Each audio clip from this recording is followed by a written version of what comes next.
Alright, I'm gonna try to make a somewhat more uplifting subject for a change. Audible gasp! Hey, I like to be fair, give me a break.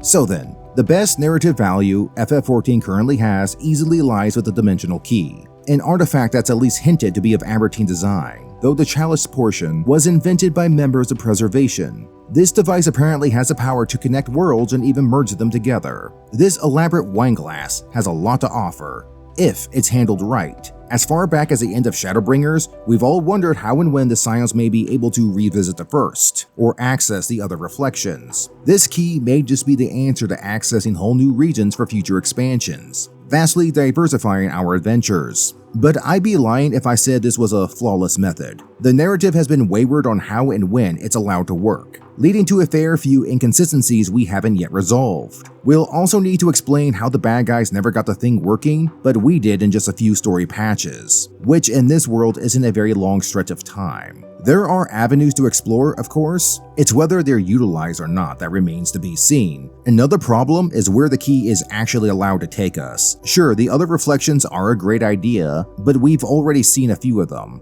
and they're exclusively post-apocalyptic settings. It would be nice to see another world that's still in one piece, ideally untainted by the Ascians. Seeing an entire human world undisturbed by outside forces, the positives and negatives that could yield, it could make for an interesting story. This is why parallel worlds are such cool concepts.